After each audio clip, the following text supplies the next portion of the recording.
என் பெயர் சுலோச்சனா. எனக்கு வயது 60. எனது வாழ்க்கை இப்பொழுது வேண்டுமானால் நல்லபடியாக இருக்கலாம். ஆனால் அதற்காக நான் பட்ட கஷ்டங்களும் நான் செய்த பாவங்களும் கொஞ்சம் நஞ்சம் அல்ல. நான் ஒரு கிராமத்தை சேர்ந்த பெண். சொத்துக்கள் என்று பெரிய அளவில் எதுவும் இல்லை. ஒரு வீடு மட்டுமே இருந்தது. அதில்தான் எனது அப்பாவின் 2 சகோதரர்களும் தாத்தா பாட்டியும் வசித்து வந்தனர். என் பெரியப்பாக்கள் இருவரும் தாத்தாவிற்கு துணையாக விவசாயத்தை கவனித்து வர, எனது அப்பா மட்டும் ஊர் சுற்றி கொண்டிருந்தார். அவருக்கு நண்பர்களுடன் சேர்ந்து ஊர் சுற்றுவது என்றால் மிகவும் பிடிக்கும். அப்படித்தான் ஒரு முறை கேரளாவிற்கு செல்லும் பொழுது எனது அம்மாவை சந்திக்க நேர்ந்தது. அவரின் மேல் காதல் கொண்டு அங்கேயே சில நாட்கள் வரை வசிக்கவும் ஆரம்பித்தார். அதன் பிறகு அம்மாவிற்கும் அப்பாவின் மேல் ஆசை வர இருவரும் திருமணம் செய்து கொண்டனர். அப்பா அதுவரை எந்த வேலைக்கும் சென்றதில்லை. பிறகு அம்மாவை அழைத்து கொண்டு கிராமத்திற்கு வர தாத்தா அவர்களின் திருமணத்தை ஏற்றுக்கொள்ளவில்லை. பாட்டி மட்டும் அப்பாவிற்கு ஆதரவாக இருந்தார். அதுவும் சில காலம் வரை மட்டுமே. 1 வருடத்திற்கு பிறகு நானும் அவர்கள் மூலமாக உலகத்திற்கு வந்தடைந்தேன். அதன் பிறகு அப்பாவிற்கு வேலைக்கு செல்ல வேண்டிய கட்டாயம் ஏற்பட்டது. வாழ்க்கையில் முதல் முறையாக வேலைக்கு செல்வது அப்பாவிற்கு கஷ்டமாகவே இருந்தது. கிராமத்தில் அவருக்கு ஏற்றாறு போல வேலை எதுவும் கிடைக்கவில்லை. இதற்கிடையில் தாத்தாவும் பாட்டியும் ஒருவர் பின் ஒருவராக இந்த உலகத்தை விட்டு சென்றனர். தாத்தாவிற்கு சொத்துக்கள் என்று எதுவும் இல்லாததால் வசித்து வந்த வீட்டின் பங்காக எனது அப்பாவிற்கு கொஞ்சம் பணத்தை மட்டும் அவரின் பங்காக கொடுத்தனர் அவர்களின் சகோதரர்கள். அதை வாங்கி கொண்டு நகரத்திற்கு குடியேறினார் அப்பா. அங்கு கிடைத்த வேலைகளை செய்து ஓரளவிற்கு குடும்பத்தை சமாளித்தும் வந்தார். இதற்கிடையில் எனக்கு 2 சகோதரிகளும் பிறந்தனர். எனது சிறுவயது முதலேயே பசி பட்டினி என வாழ்க்கை மோசமாகவே சென்று கொண்டிருந்தது. அந்த வயதில் நான் ஆசைப்பட்ட பொருட்கள் எதுவுமே கிடைத்ததில்லை. என் அழுகையோடு ஆசையும் கரைந்து போனது. ஏழ்மையின் மீது அவ்வளவு வெறுப்பாக இருந்தது. இப்படியே பள்ளி படிப்பு முடிந்து நான் கல்லூரியிலும் படிக்க ஆரம்பித்தேன். ஆனாலும் எங்களின் குடும்பத்தின் நிலைமை மட்டும் அதை போலவே இருந்தது. எந்த முன்னேற்றமும் அடையவில்லை. நான் பார்ப்பதற்கு அவ்வளவு அழகாக இருப்பேன், என் அம்மாவை போல. என்னை ஒரு முறை பார்த்தால் மீண்டும் பார்க்க தூண்டும் அழகு. என் அழகை நினைத்து சில சமயம் எனக்கே கர்வமாக இருக்கும். நான் கல்லூரியில் படித்து கொண்டிருக்கும் பொழுது வசந்த் என்ற பையனை சந்திக்க நேர்ந்தது. அங்கிருந்த எவ்வளவோ இளைஞர்கள் என்னிடம் பேசுவதற்கு முயற்சி செய்து கொண்டிருந்தனர். ஆனால் அவனோ என்னை கண்டுகொள்ளாமல் தனது வேலைகளில் மும்முரமாக இருந்தான். இதனால்தான் என் பார்வை அவன் மேல் விழுந்தது. அவன் அனைவரை விடவும் சற்று வித்தியாசமாகவே நடந்து கொண்டான். அவனின் நடத்தை தான் என்னை அவனின் பக்கம் ஈர்த்தது. அவனின் மேலிருந்த ஈர்ப்பு போக போக காதலாக மாறியது. அவனின் மேலிருந்த காதலும் அதிகமாகவே நானாகவே ஒரு நாள் அவனிடம் எனது காதலை வெளிப்படுத்தினேன். ஆரம்பத்தில் அவன் யோசித்தாலும் பிறகு எனது காதலையும் ஏற்றுக்கொண்டான். இப்படியாக கல்லூரி நாட்கள் சந்தோஷமாக சென்று கொண்டிருந்தது. வசந்தும் ஒரு சாதாரண குடும்பத்தை சேர்ந்தவன்தான். அவனுக்கும் தங்கைகள், வீட்டில் பொறுப்புகள் என அனைத்தும் இருந்தது. இப்படியாக கல்லூரியும் முடியும் நேரமும் வந்தது. நானும் எனது பெற்றோர்களிடம் பேசி வசந்தை திருமணம் செய்து கொள்ள வேண்டும் என்று நினைத்தேன். அதற்காக சந்தர்ப்பத்திற்காக காத்தும் இருந்தேன். நேரம் கிடைக்கும் பொழுது அப்பா அம்மாவிடம் சம்மதத்தை வாங்கிவிட வேண்டும் என்று. ஆனால் அப்பொழுது நான் நினைத்ததற்கு நேர்மாறாகவே நடந்தது. ஒரு நாள் ஒரு பணக்கார வீட்டிலிருந்து என்னை பெண் பார்க்க வந்தனர். எனது அப்பாவிற்கும் அம்மாவிற்கும் அவர்களின் சம்பந்தம் பிடித்து போனது. காரணம், அவர்கள் வரதட்சணை என்று எதுவுமே கேட்கவில்லை. பெண்ணை மட்டும் கொடுத்தால் போதும் என்று வற்புறுத்தினர். அப்போதிருந்த நிலைமையில் அப்பா அம்மாவிற்கும் அதுதான் தேவைப்பட்டது. மாப்பிள்ளை வீட்டாருக்கு தேவை ஒரு அழகான பெண் மட்டுமே, அவ்வளவுதான். அவர்களின் விருப்பத்தை தெரிவிக்க நானும் அதிர்ச்சி அடைந்து காலம் தாமதிக்காமல் அப்பொழுதே வசந்தை பற்றி கூறினேன். ஆரம்பத்தில் அவர்களும் அதிர்ச்சி அடைந்தனர். பின்பு புரிந்து கொண்டனர். ஏனெனில் அவர்களும் காதல் திருமணம் செய்து கொண்டவர்கள்தான். பிறகு அப்பாவும் அம்மாவும் என்னிடம், நீ வசந்தை திருமணம் செய்து கொண்டால் காலம் முழுவதும் எங்களைப் போலவே கஷ்டப்பட வேண்டியிருக்கும். நாங்கள் இப்பொழுது உனக்காக பார்த்திருக்கும் மாப்பிள்ளைக்கு குறை என்று எதுவும் இல்லை. அவர்களிடம் நிறைய பணமும் உள்ளது. சந்தோஷமும் அளவில்லாமல் கிடைக்கும். உனக்கு கீழ் இன்னும் 2 சகோதரிகள் உள்ளனர். இருக்கும் கொஞ்ச நஞ்ச பணத்தையும் உனக்கே செலவழித்து விட்டால் அவர்களின் பாடு திண்டாட்டமாகிவிடும். அதனால் இந்த திருமணத்தை நீ செய்து கொள். உனது வாழ்க்கையும் சரி, உனது சகோதரிகளின் வாழ்க்கையும் சரி நல்லபடியாக அமையும். இது உனக்கு கிடைத்திருக்கும் நல்ல வாய்ப்பு. காதல் என்று கூறி உனது வாழ்க்கையை நீயே கெடுத்து கொள்ளாதே. திருமணம் முடிந்து விட்டால் சில நாட்களிலேயே உனது காதலையும் காதலனையும் மறந்து விடுவாய். அந்த அளவிற்கு சந்தோஷமாக உன் வாழ்க்கை அமையும். நாங்கள் சொல்வதை நன்றாக யோசித்து நல்ல முடிவாக எடு. ஒரு முறை கிடைத்த வாய்ப்பு தவறினால் மீண்டும் கிடைப்பது மிகவும் கஷ்டம். அனைத்தையும் மறந்துவிட்டு திருமணத்திற்கு தயாராகு என்றனர். எனக்கும் அவர்கள் சொல்வது சரி எனப்பட்டது. ஆனாலும் எனது காதலை என்னால் மறக்க முடியாது என்றும் தோன்றியது. இறுதியாக நானும் ஒரு முடிவெடுத்தேன். அதன்படி காதலன் வசந்திடம் எனது நிலைமையை கூறி வீட்டை விட்டு ஓடிச் சென்று திருமணம் செய்து கொள்ளலாம் என்று வற்புறுத்தினேன். ஆனால் அதற்கு அவனோ, எனக்கு இப்பொழுதுதான் படிப்பு முடிந்துள்ளது. அது மட்டுமல்லாது 2 சகோதரிகளும் உள்ளனர். இப்பொழுது நான் வீட்டை விட்டு வெளியேறி திருமணம் செய்து கொண்டால் எனது சகோதரிகளின் வாழ்க்கைதான் பாதிக்கப்படும். எனக்கு குடும்பத்தில் உள்ள சுமைகளை முதலில் குறைக்க வேண்டும். அதன் பிறகுதான் எனது திருமணத்தை பற்றி யோசிப்பேன் என திட்டவட்டமாக மறுத்துவிட்டான். அவனை திருமணம் செய்து கொண்டு கஷ்டமாக இருந்தாலும் வாழ்க்கையை வாழலாம் என்ற எனது எண்ணத்திற்கு ஏமாற்றம் மட்டுமே மிஞ்சியது. அவனுக்கு என்னை விட அவனது குடும்பம்தான் பெரிதாக தெரிந்தது. அவன் சொல்வதை பார்த்தால் எப்படியும் 5-6 ஆண்டுகள் ஆகும். அதுவரை எனது வீட்டில் காத்திருக்க மாட்டார்கள். ஏனெனில் எனக்கு கீழும் 2 சகோதரிகள் திருமணத்திற்காக காத்திருந்தனர். அந்த இடத்திலேயே எனது காதலும் தோல்வியுற்றது. நானும் சில நாட்கள் வரை மனதில் கவலையோடு சுற்றித் திரிந்தேன். எனக்கு வசந்தின் மீது கோபம்தான் அதிகமாக வந்தது. குடும்பத்திற்காக என்னை ஒதுக்கி விட்டானே என்று. பெற்றோர்களும் திருமணம் செய்து கொள்ளும்படி தொந்தரவு செய்ய ஆரம்பித்தனர். நானும் அவனின் மேல் இருந்த கோபத்தில் சரி என சம்மதித்தேன். அடுத்த சில நாட்களிலேயே திருமணமும் நல்லபடியாக நடந்து முடிந்தது. ஆரம்பத்தில் திருமண வாழ்க்கை நன்றாகவே சென்றது. அவர்களிடம் பணம் நிறையவே இருந்தது. ஆனால் குணம் என்று சொல்லிக்கொள்ளும் அளவிற்கு எதுவும் இல்லை. எங்கள் குடும்பத்தினரை ஏதோ வேலைக்காரர்களை பார்ப்பதைப் போல மட்டுமே பார்த்தனர். அது மட்டுமல்ல, அவர்களுக்கு தேவை ஒரு அழகான பெண் மட்டுமே. அதற்காக மட்டுமே என்னை திருமணமும் செய்து கொண்டனர். கணவரும் என்னிடம் அப்படித்தான் நடந்து கொண்டார். அவருக்கு தேவை என்றால் மட்டுமே அன்பான வார்த்தைகள் வரும். அவரின் தேவைகள் முடிந்துவிட்டால் என்னை ஒதுக்கி வைப்பதற்கு மட்டுமே முயற்சி செய்தார். நானாக அன்பாக பேசினால் கூட முகம் கொடுத்து பேச மாட்டார். அந்த வீட்டில் இலவசமாக வேலை செய்யும் ஒரு வேலைக்காரியைப் போலத்தான் நடத்தப்பட்டேன். இதற்கிடையில் 3 வருடங்கள் கடந்து 2 குழந்தைகளும் ஆனது. கணவருக்கும் என் மேல் இருந்த ஈர்ப்பும் கொஞ்சம் கொஞ்சமாக குறைய தொடங்கியது. ஒரு கட்டத்தில் ஒரு இளம் பெண்ணுடன் தொடர்பு ஏற்பட்டு எந்நேரமும் அவளுடனேயே இருக்க ஆரம்பித்தார். என்னையும் எனது குழந்தைகளையும் அவர் கண்டுகொள்ளவே இல்லை. வீட்டில் உள்ளவர்களுக்கும் இது பெரிதாக தெரியவில்லை. ஏனெனில் பணம் இருந்தால் எதையும் செய்து கொள்ளலாம் என்ற நினைப்பும் அவர்களிடம் நிறையவே இருந்தது. ஒரு கட்டத்தில் கணவர் வீட்டில் இருந்த அனைவரின் குணமும் மாறத் தொடங்கியது. என்னை அவர்களுக்கு சுத்தமாக பிடிக்காமல் போனது. சிறு சிறு தவறுகளுக்கும் பெரிய அளவில் குறை கூறத் தொடங்கினர். அவர்களின் கொடுமை தாங்க முடியாமல் நானும் சில சமயம் பெற்றோர்களின் வீட்டிற்கு வந்து விடுவேன். ஆனால் அப்பொழுதும் கூட எனது பெற்றோர்கள், நீ அங்குதான் இருக்க வேண்டும், அதுதான் உனக்கு மரியாதை, நீயும் எங்களுடன் வந்துவிட்டால் உனது சகோதரிகளின் வாழ்க்கைதான் பாதிக்கப்படும், எவ்வளவு கஷ்டம் இருந்தாலும் கணவர் வீட்டிலேயே இருந்துவிடு, இனிமேல் இங்கு வந்து விடாதே என சமாதானம் செய்து வைத்து கணவரின் வீட்டிற்கு அனுப்பி வைத்து விடுவர். இதைப்போல 4-5 முறை நடந்துள்ளது. இது கணவருக்கும் கணவரின் வீட்டாருக்கும் இன்னும் வசதியாக போனது. எவ்வளவு கொடுமை செய்தாலும் இங்குதான் அவள் வந்தாக வேண்டும் என்று நினைப்பும் தோன்றியது. ஒரு கட்டத்தில் வெளியில் சென்று தவறு செய்து கொண்டிருந்த கணவர் இப்பொழுது எல்லாம் வீட்டிற்கு பெண்களை அழைத்து வர ஆரம்பித்தார்.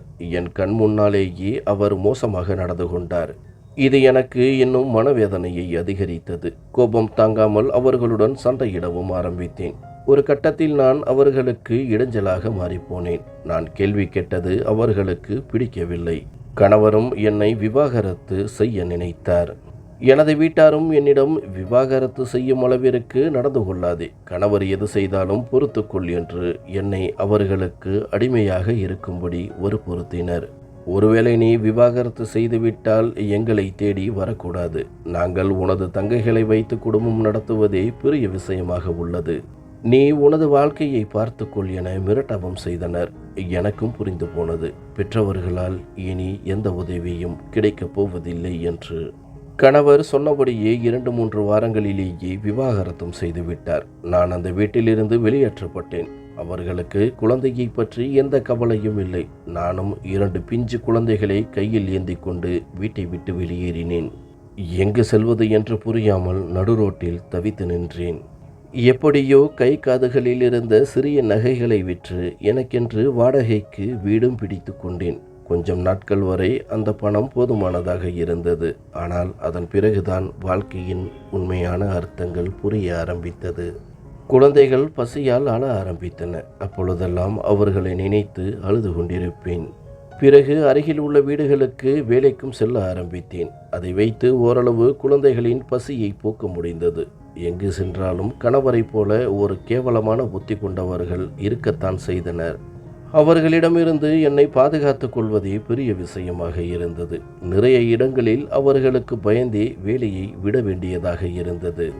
இப்படியே சில மாதங்கள் வரை சென்றது. நிறைய வேலைகள், நிறைய மனிதர்கள், ஒவ்வொருவரும் ஒவ்வொரு பாடத்தை கற்பித்து சென்றனர். அப்பொழுதெல்லாம் எனக்கு நினைவுக்கு வரும் ஒரே விஷயம் பணம் மட்டுமே. பணம் என்ற ஒன்று மட்டும் இருந்தால் இந்த தொல்லைகளே இருக்காது என்று மட்டுமே தோன்றியது. ஒரு நாள் ஒரு பணக்கார இளம்பெண் வீட்டிற்கு வேலை செய்வதற்கு ஆட்கள் தேவை என தெரிந்தவர் மூலமாக தகவல் கிடைத்தது. நானும் அங்கு சென்று முயற்சி செய்யலாம் என்று நினைத்தேன். அவர்கள் சொன்ன விலாசத்திற்கு சென்று பார்த்தேன். அங்கு சென்று பார்க்க எனக்கு அதிர்ச்சி காத்திருந்தது. ஏனெனில் அங்கு இருந்த இளம்பெண் வேறு யாருமல்ல, என்னுடன் கல்லூரியில் படித்த எனது தோழிதான். என்னை அந்த கோலத்தில் பார்த்த அவளும் அதிர்ச்சி அடைந்தாள். அவள் நான் பணக்கார இடத்தில் நல்லபடியாக வாழ்ந்து வருகிறேன் என்றுதான் நினைத்து கொண்டிருந்தாள். பிறகு அவளும் கவலையாக என்னை பற்றி விசாரிக்க நானும் நடந்த அனைத்து விஷயங்களையும் அவளிடம் கூறினேன். அவளும் எனது நிலைமையை நினைத்து பெரிதும் கவலையடைந்தாள். பிறகு அவளும் என்னிடம், குழந்தைகளை அழைத்து வந்து இங்கேயே தங்கிக்கொள், உனக்கு எந்த உதவியாக இருந்தாலும் என்னிடம் தயங்காமல் கேள் என 2 மாத சம்பளத்தையும் முன்பணமாகவே கொடுத்தாள். எனக்கு ஒருபுறம் சந்தோஷமாக இருந்தாலும் மறுபுறம் வேதனையாகவும் இருந்தது. காரணம், தோழியிடம் அடைக்கலம் தேடி வந்து விட்டோமே என்று. தோழியை நினைத்தும் எனக்கு ஆச்சரியமாகத்தான் இருந்தது. ஏனெனில் கல்லூரி படிக்கும் காலங்களில் அவள் மிகவும் ஏழையாக இருந்தாள். அவளுக்கு ஒரு அம்மா மட்டுமே கிராமத்தில் வசித்து வந்தார். அவளிடம் உடுத்துவதற்கு கூட உடைகள் என்று சரியாக இருந்ததில்லை. நான் உட்பட என்னுடன் இருந்த பல தோழிகள் அவளின் உடையை பார்த்து கிண்டல் செய்ததுண்டு. அப்படி இருந்த ஒருத்தி எப்படி இவ்வளவு பெரிய வீட்டில் தனியாக வசிக்கிறாள் என்ற விஷயம் இன்னும் குழப்பமாக இருந்தது. இதை பற்றி நானும் அவளிடம் கேட்டுவிட வேண்டும் என்று சந்தர்ப்பத்திற்காக காத்திருந்தேன். தோழியின் வீட்டில் அனைத்தும் நல்லபடியாகவே சென்று கொண்டிருந்தது. நானும் குழந்தைகளும் அங்கு சந்தோஷமாகவே இருந்தோம். தோழி மட்டும் அடிக்கடி வெளியில் சென்று வருவதாக கூறி சென்று விடுவாள். அப்படி சென்றால் 2-3 நாட்கள் கழித்துதான் வீட்டிற்கு வருவாள். வரும்பொழுது நிறைய பணம் எடுத்து வருவாள். எனக்கும் அதிலிருந்து கொஞ்சமாக வைத்து கொள்ளும்படி கொடுப்பாள். எனக்கு ஆச்சரியமாகத்தான் இருக்கும். 2-3 நாட்களில் எப்படி இவ்வளவு பணத்தோடு வருகிறாள் என்று.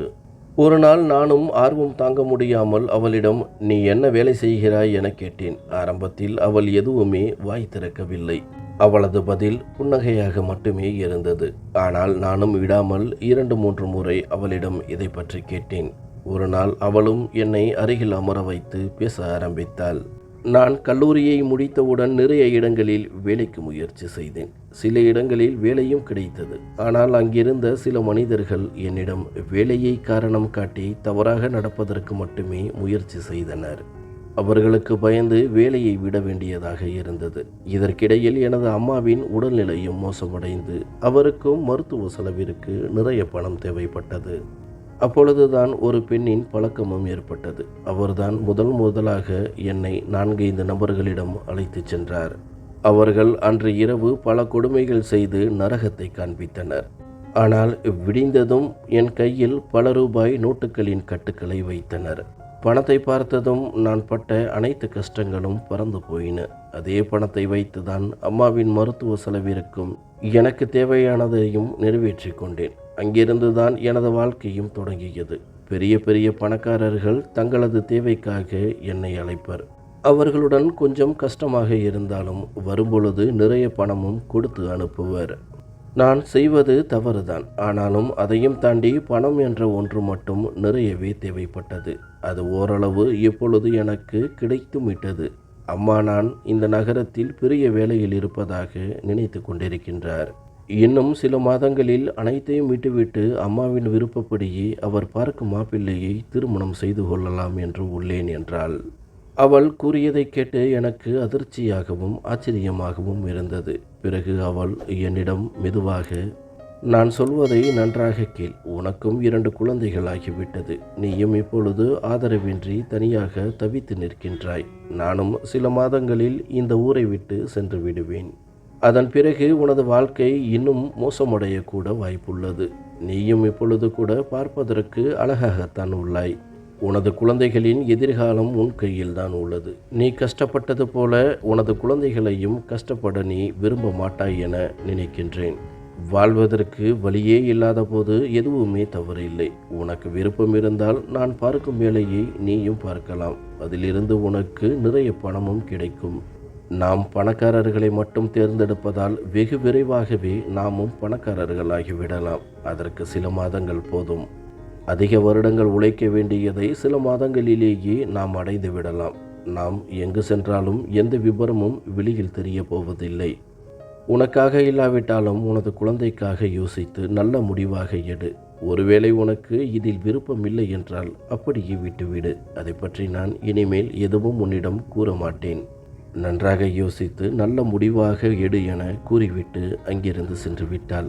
அவள் அப்படி கூறியதும் நான் அதிர்ச்சியில் உறைந்து போனேன்.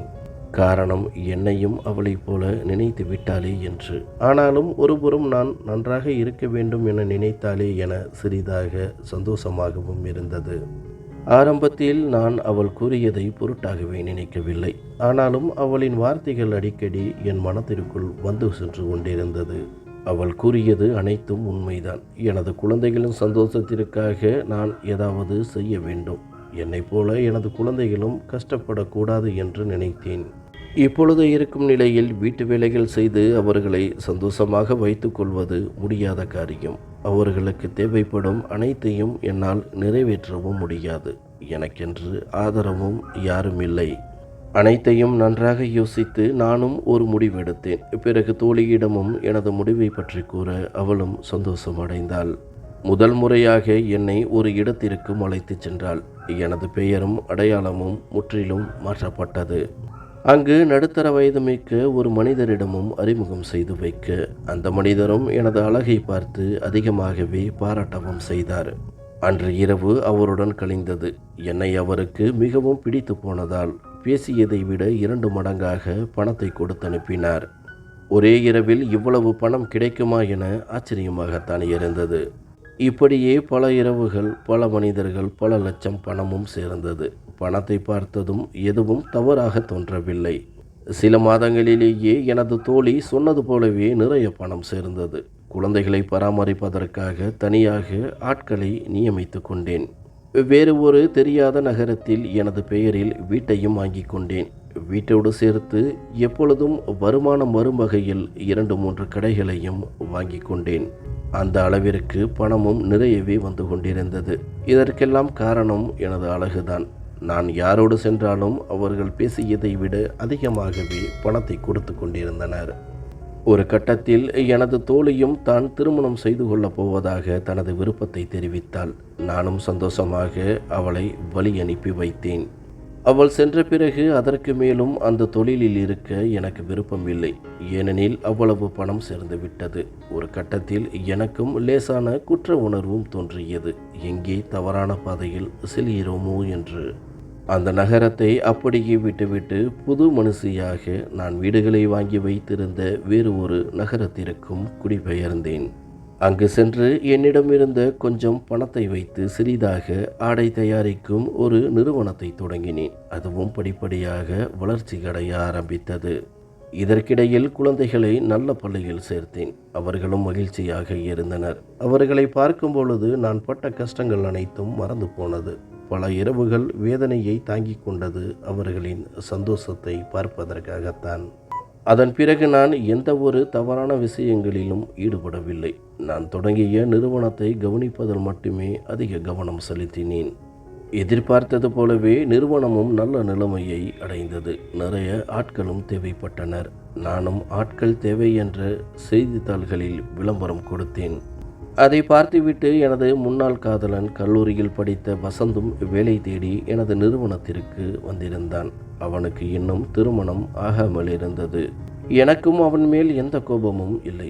அப்பொழுதே நான் புரிந்து கொண்டேன், அவனை விட்டால் அவனது வீட்டில் வேறு யாரும் ஆதரவு இல்லை என்று.